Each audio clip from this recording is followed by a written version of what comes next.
Hello friends, आप सबका स्वागत है आपके अपने YouTube channel let's learn geography में। फ्रेंड्स, हमने ज्योग्राफी की 2 यूनिट्स कंप्लीट कर लिए हैं, जियोमॉर्फोलॉजी और क्लाइमेटोलॉजी। आज से हम 3rd यूनिट स्टार्ट करने जा रहे हैं, जिसमें पढ़ेंगे हम समुद्र विज्ञान यानी कि ओशनोलॉजी। तो आज की जो हमारी ओशनोलॉजी की जो फर्स्ट क्लास होगी ना, उसमें हम पढ़ेंगे इंट्रोडक्शन टू ओशनोलॉजी यानी कि समुद्र विज्ञान का जो परिचय है वो। तो चलिए स्टार्ट करते हैं। सबसे पहले देखिए, जो हमारा समुद्र विज्ञान है वो फिजिकल ज्योग्राफी का ही एक पार्ट है, ठीक है।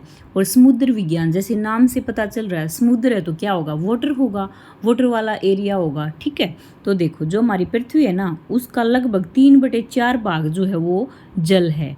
और जो स्थल है ना, वो कितने परसेंट है, 29.2% तो स्थल भाग है और 70.8% है वो है जलीय भाग।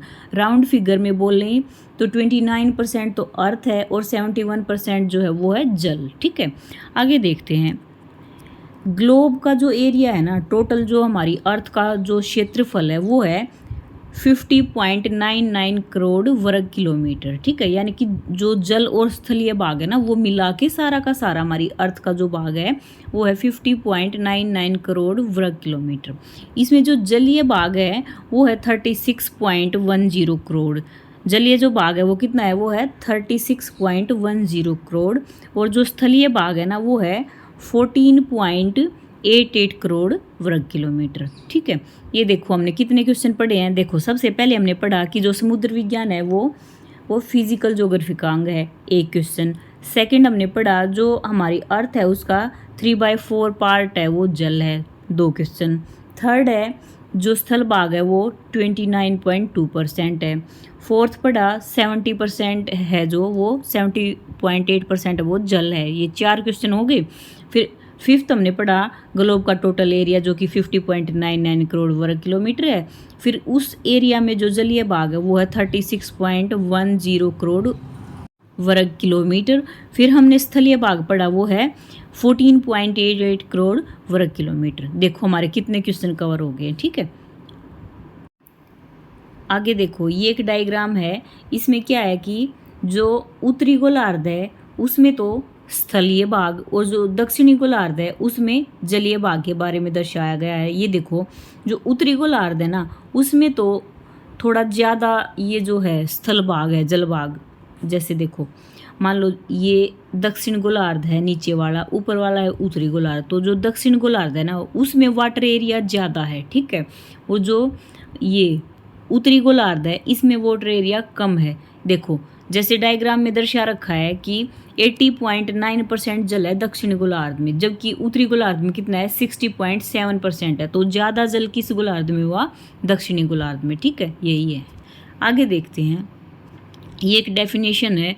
इसमें सेलबरी महोदय ने क्या बोला है कि महाद्वीप और जो महासागर है ना, वो प्रथम क्रम के उच्चावच माने जाते हैं। हमने 3 तरह के उच्चावच पढ़े थे ना, फर्स्ट, सेकंड, थर्ड। तो जो महाद्वीप और महासागर हैं वो फर्स्ट नंबर के उच्चावच माने हैं, किसने, सेलबरी ने, ठीक है। उसके बाद देखो, उच्चतामिति वक्र होता है एक, इसका क्या है, इसमें क्या बताया है कि एक तरफ तो इसमें ना महाद्वीप की ऊंचाई दिखा दी जाती है और एक तरफ दिखा दी जाती है ये महासागर की गहराई। और इसको है ना एक ढाल के द्वारा दर्शाया जाता है। किसके द्वारा, एक ढाल के द्वारा दर्शाया जाता है। इसी को कहते हैं उच्चतामिति वक्र। फिर भी हम इसकी जो एक डेफिनेशन है ये देख लेते हैं। इसमें एक तरफ महाद्वीप की ऊंचाई और दूसरी तरफ महासागर की गहराई दर्शाते हैं, जिसमें ऐसा वक्र जिसमें ऊंचाई से लेकर गहराई को एक साथ दर्शाया जाता है। क्यों, देखो, महाद्वीप की तो ऊंचाई दर्शाई है और महासागर की गहराई दर्शाई है इस वक्र में, उच्चतामिति वक्र में। और किसके द्वारा दर्शाई है, ये एक ढाल के द्वारा दर्शाई गई हैं। इसी को कहते हैं उच्चतामिति वक्र। आगे देखते हैं, समुद्र की जो औसत गहराई है उत्तरी भागों में वो कितनी है, वो है 3800 मीटर। औसत गहराई है उत्तरी भागों में समुद्र की, वो है 3800 मीटर। और जो स्थलीय है, स्थल है जहाँ पे, वहाँ पे औसत गहराई कितनी है, 840 मीटर, ठीक है।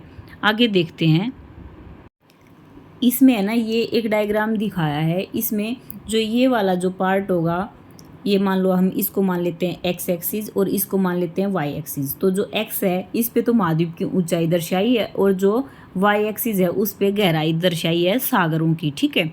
और फिर हमने जो ये ढाल दिखाया ना, इसमें अलग अलग तरह से, जैसे महाद्वीपीय मगन तट, महाद्वीपीय मगन ढाल और जो गहरे महासागरीय मैदान है ये दर्शाए हैं। इनको हम आगे डेफिनेशन से पढ़ेंगे, आगे दिया हुआ है ये देखो।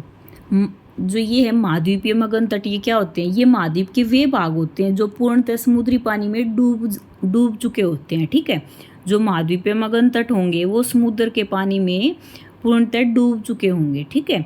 इनका ढाल जो होता है वो होता है 1 डिग्री से 3 डिग्री तक। और जो महाद्वीपीय जो ये मगन तट होते हैं ना, इनकी गहराई होती है 100 फैदम या फिर 180 मीटर तक।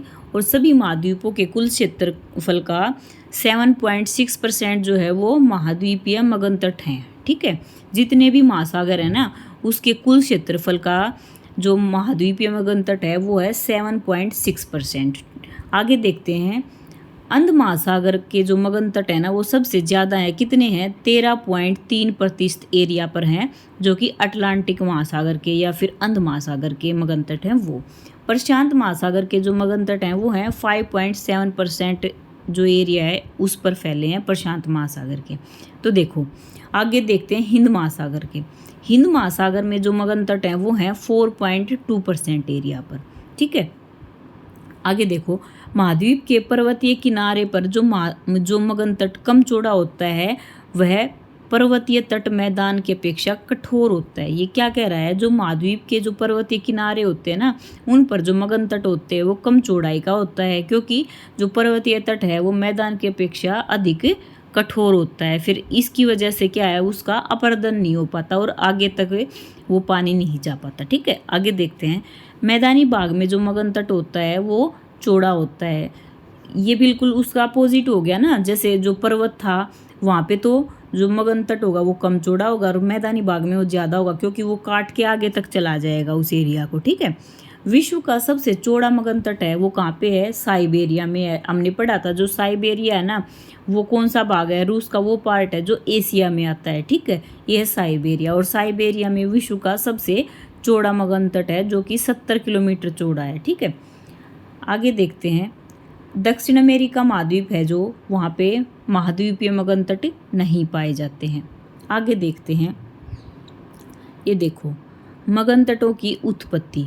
फर्स्ट है, समुद्र के तट का अवतलन होने से जो है मगन तटों की उत्पत्ति हुई। कैसे, पर्वत निर्माणकारी हलचलों से जो सागर तट था उसमें अवतलन बनते हैं और उनसे क्या होता है, क्योंकि जो महाद्वीप होते थे ना, महाद्वीप होते हैं वो उनके किनारे डूब जाते हैं। उनके किनारे डूब जाएंगे तो क्या होगा, जो समुद्र का तट है वहाँ पे अवतलन होगा और मगन तट यानी कि जो वो एरिया था ना, जो महाद्वीप का एरिया था, वो उन हलचलों के फलस्वरूप अवतलन होगा और अवतलन होने से वो जो समुद्र के नज़दीक एरिया होगा वो डूब जाएगा। यही है समुद्र के तट का अवतलन होने से बनने वाले मगन तट।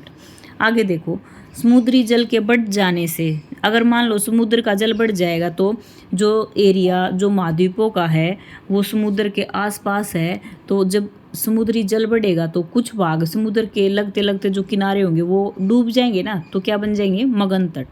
आगे है निक्षेप। निक्षेपण से क्या होता है कि जब नदियाँ जो होंगी वो निक्षेप लेके आएंगी और जो समुद्री लहरें होंगी ना वो समुद्र के किनारे पे जमा कर देंगी उन निक्षेपों को। फिर इनसे क्या बनता है, इनसे मगन तट यानी कि तट बन जाता है और वो पानी की लहरों के द्वारा, पानी की जो लहरें हैं वो ऊपर से आती जाती रहती हैं, तो इस प्रकार से बनते हैं मगन तट निक्षेप के द्वारा। ये देखो, जो अमेजन नदी है वो 480 किलोमीटर तक अटलांटिक जो महासागर है उसके तट पर निक्षेप फैला देती है, जिससे क्या बनता है, मगन तट बनता है, ठीक है। आगे देखते हैं, अपरदन से बनने वाले मगन तट। जब लहरें बार बार आकर और समुद्र के किनारों पर निक्षेप को काटने लगती हैं तो वो जो कटे हुए भाग होंगे ना वो क्या होगा, देखो मान लो लहरें आ रही हैं और यहाँ पे था निक्षेप, तो इस एरिया को काट देगी तो पानी यहाँ तक जाएगा ना, तो जो ये पीछे वाला एरिया था यहाँ तक पानी आ जाएगा तो ये पानी में डूब जाएगा। तो इस प्रकार से बनेगा अपरदन के द्वारा मगन तट। अगला है महासागरीय चबूतरों पर मगन तटों की उत्पत्ति। जो समुद्र के पास जो चट्टान होती हैं, लहरें बार बार आएंगी और उस चट्टान को काट देंगी, फिर क्या होगा, जो समुद्र की ओर का जो ढाल होगा ना उसकी उत्पत्ति होगी और वही क्या कहलाएगा, मगन तट कहलाएगा।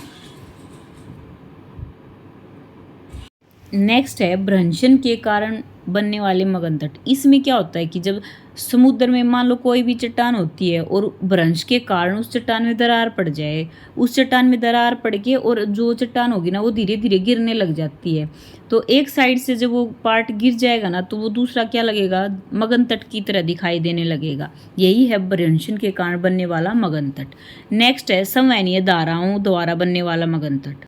जब भी संवहनीय धाराएं, गर्म धाराएं चलती है तो क्या होता है, जो समुद्र तट है उन पर भारी वर्षा होती है, फिर जो तटीय भाग होंगे ना महाद्वीप के वो अंदर की ओर धंसने लग जाते हैं, तो इस तरह से जो ढाल बनता है ना वो कहलाता है मगन तट। संवहन धाराएं जो चलती हैं उनके द्वारा बनने वाला मगन तट। नेक्स्ट है हिमयुग।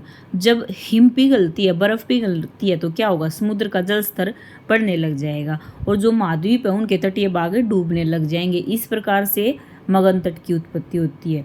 फिर उसके बाद है डेल्टा के कारण बनने वाला मगन तट। जब नदी डेल्टा बनाएगी और समुद्री किनारों पर निक्षेपण होगा तो क्या होगा, जो महाद्वीपीय जो तटीय क्षेत्र है वहाँ पे मगन तट बनेंगे। ठीक है, आगे देखते हैं महाद्वीपीय मगन ढाल। वो थे मगन तट, ये है मगन ढाल।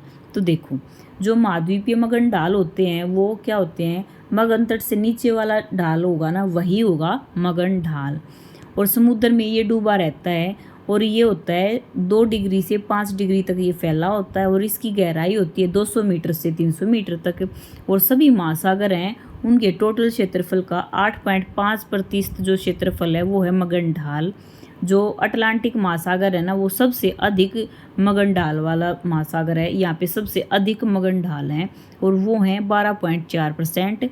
प्रशांत महासागर में है 7.1% और हिंद महासागर में है 6.5% मगन ढाल। ठीक है, और क्या होता है, ये विवर्तनिक हलचलें होती हैं जैसे भूकंप, ज्वालामुखी, तब बनते हैं मगन ढाल। आगे देखो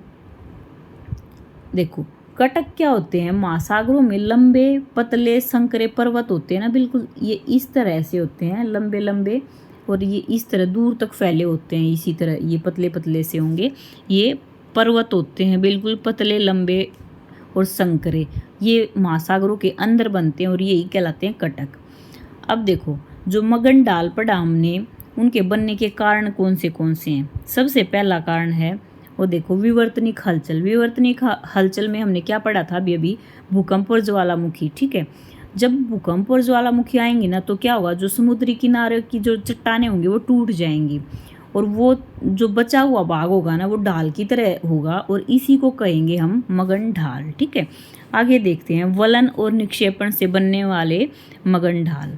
इनमें क्या होता है, जब समुद्र में चट्टानों में वलन पड़ जाते हैं और जो समुद्री तरंगे होंगी वो ऊपर उठकर और चट्टान को काट के नीचे धसे हुए जो भाग में जमा करती हुई चली जाती हैं, तो जो ढाल बनता है ना इससे वही कहलाता है ये महासागरीय मगन ढाल। क्या होगा ये, जब देखो समुद्र में जो चट्टानें होती है ना उनमें वलन पड़ेंगे तो जो समुद्री जो तरंगे होती हैं वो ऊपर उठी हुई चट्टान को धीरे धीरे काट के और वो नीचे जो भाग होता है उसमें जमा करती चली जाती हैं, तो जो ढाल बनता है ना वो जो मटेरियल जमा होने से उसी को हम कहते हैं महासागरीय मगन ढाल। ठीक है, नेक्स्ट है जो सागरीय तरंगों द्वारा जो मगन ढाल बनते हैं वो वर्तमान में जो भी वैज्ञानिक है ना वो इस जो महासागरीय जो तरंगों के द्वारा जो भी मगन ढाल बनते हैं उसको मानते नहीं है।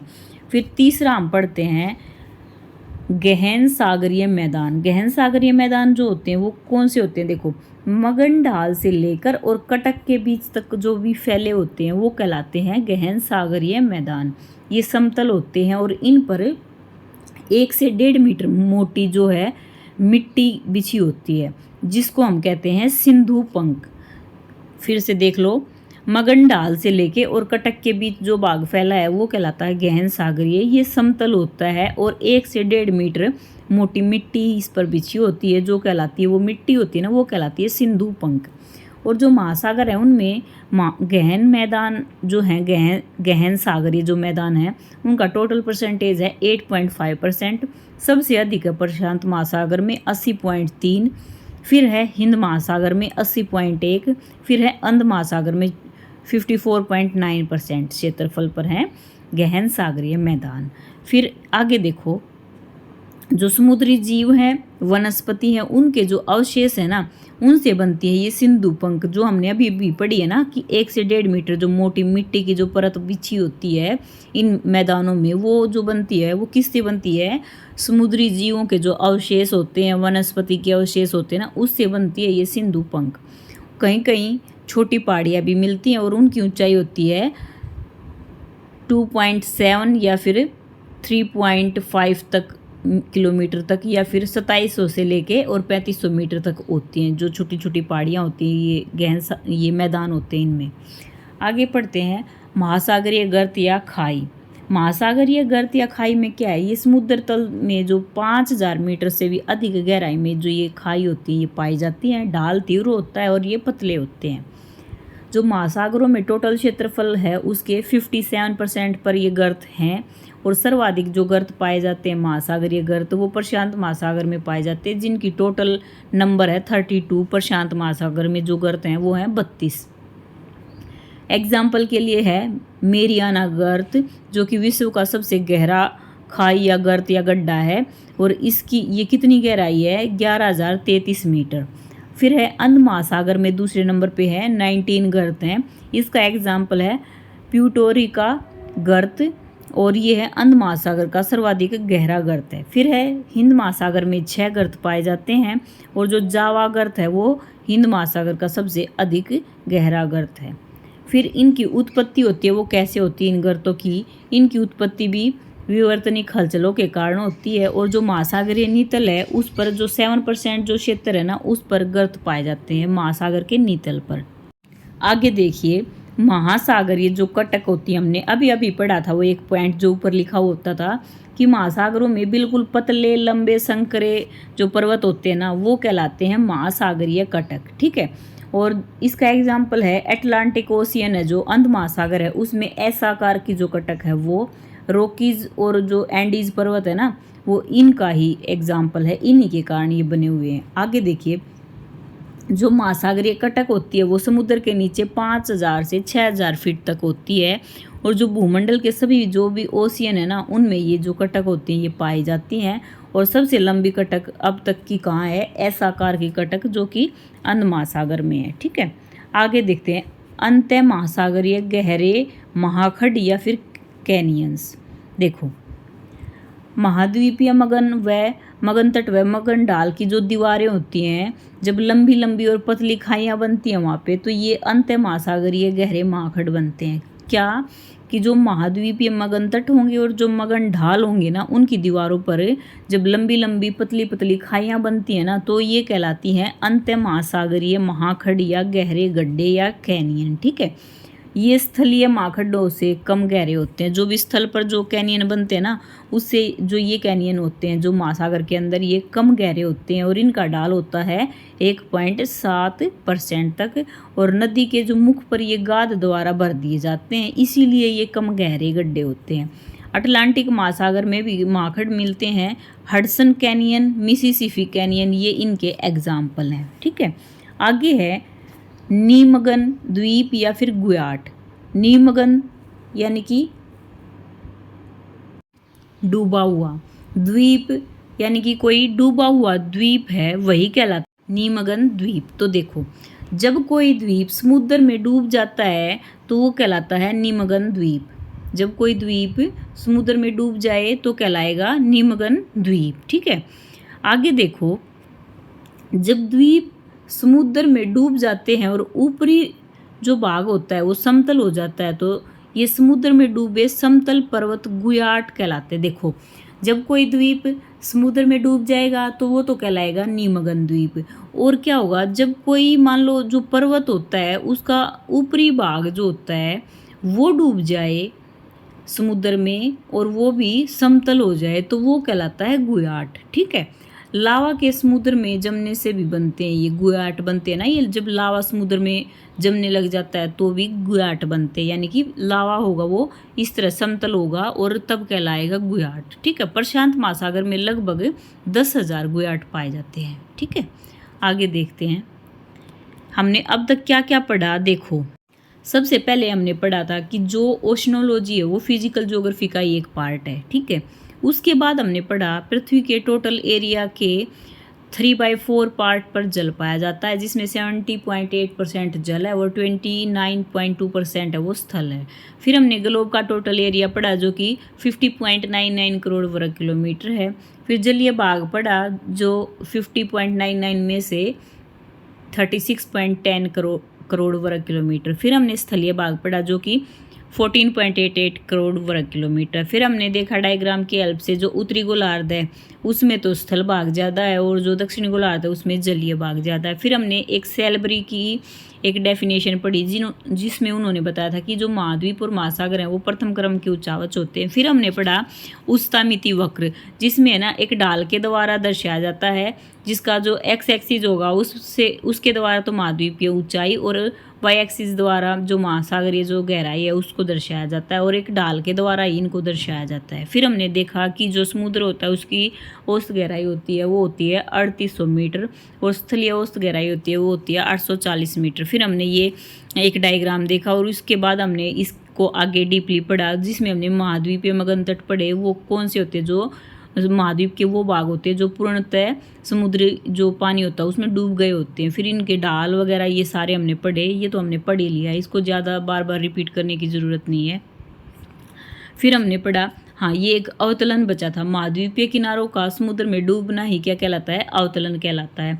तो देखो ये हमने महातटों की मगन तटों की जो उत्पत्ति थी उसके पॉइंट्स पढ़े थे। समुद्र के तट का अवतलन होने से जो होता है वो मगन तट बनता है। फिर समुद्री जो जल के बढ़ने से भी मगन तट हो जाता है। मगन तट यानी कि जो तट डूब गए वही हैं तो मगन तट। फिर निक्षेप से बनने वाले मगन तट, अपरदन से बनने वाले महाद्वीपीय जो चबूतरे महासागरीय जो चबूतरे हैं उन पर जो मगन तटों की उत्पत्ति होती है वो पढ़ा। फिर भ्रंशन के कारण जो भी मगन तट बनते हैं वो पढ़े। फिर संवहन धाराओं के द्वारा बनने वाले मगन तट पड़े। फिर जो हिमयुग यानी कि जो हिम पिघलती है और फिर समुद्र का जल स्तर बढ़ने से जो तटीय भाग डूब जाते हैं वो पड़े। फिर डेल्टा बनता है और उसके निक्षेपण के कारण जो महाद्वीपीय मगन तट बनते हैं वो पड़े। उसके बाद हमने पढ़ा मगन ढाल। मगन ढाल क्या होता है? जो महाद्वीपीय जो मगन तट होता है ना उसके नीचे का जो भाग होता है वही ढाल होता है, मगन ढाल। फिर हमने इसका जो भी था ये कितना फैला होता है, गहराई कितनी है, कौन से महासागर में कितना है वो पढ़ा। फिर इनके बनने के कारण पढ़े हमने भूकंप और ज्वालामुखी। कटक पढ़ा हमने, महासागरों में जो लंबे लंबे पतले संकरे जो पर्वत पाए जाते हैं वो कहलाते हैं कटक। फिर हमने पढ़ा मगन ढाल के बनने के कारण, विवर्तनिक हलचलों के कारण, वलन के कारण, निक्षेपण के कारण, सागरीय तरंगों के कारण बनते हमारे जो ये क्या थे, ये मगन ढाल थे ये। फिर उसके बाद हमने पढ़े गहन सागरीय मैदान। गहन सागरीय मैदान देखो नाम से पता चल रहा है, गहन यानी कि गहराई पर समुद्र में पाए जाने वाले जो मैदान होते हैं, देखो मगन ढाल से लेकर कटक के बीच जो फैले होते हैं ना वही होते हैं गहन सागरीय मैदान। ये समतल होते हैं और इन पर सिंधु पंख जम जाती है। 1 से 1.5 मीटर की मोटाई तक जो ये गाद होती है ये बिछ जाती है। ये जो सिंधु पंख होती है ये होती है समुद्री जीव और वनस्पति के अवशेष। फिर हमने पढ़ा महासागरीय गर्त या खाई जो कि समुद्र में 5000 मीटर से भी अधिक गहराई में पाई जाती है। तीव्र ढाल वाले पतले जो होती हैं ये गहराई होती है। महासागरों में जो है 57% क्षेत्र पर ये फैली हुई होती है और इनका कारण है विवर्तनिक हलचल और महासागरीय नीतल के जो है 7% क्षेत्र पर ये गर्त पाए जाते हैं। और महासागरीय कटक पड़ा। फिर हमने जो कि महासागरों के जो किनारे होते हैं ना वो पतले लंबे संकरे और विशाल पर्वत होते हैं वही होते हैं महासागरीय कटक। और सबसे बड़ा कटक है अंध महासागर में एस आकार का जो कटक है वो है। फिर उसके बाद हमने पढ़ा जो कैनियन या जो महासागरीय कैनियन गहरे खड्डे या अंत महासागरीय गहरे खड्डे हैं वो क्या थे? महाद्वीपीय मगन तट व मगन ढाल की जो दीवारों पर जब लंबी लंबी पतली पतली खाइयाँ बन जाती हैं ना वही कहलाते हैं अंत महासागरीय गहरे महाखड़। ये जो है ना महाद्वीपों पर बनते हैं उनसे कम गहरे होते हैं। फिर हमने पढ़ा नीमगन द्वीप। नीमगन द्वीप तो वो होते हैं जो द्वीप हैं वो समुद्र में डूब जाएं और जो गुयाट होते हैं वो होते हैं वो कौन से होते हैं? देखो जब द्वीप के जो पर्वत होते हैं ना वो समुद्र में डूब जाए और उनका ऊपरी भाग समतल हो जाए तो वो कहलाते हैं गुयाट, ठीक है। और हमारे जो प्रशांत महासागर में वो है 10,000 गुयाट मिलते हैं। तो हमने ये इंट्रोडक्शन पढ़ा है हमारा समुद्र विज्ञान का। अगर आपको ये वीडियो अच्छी लगी हो तो लाइक शेयर कमेंट और सब्सक्राइब करना। Okay friends, bye bye.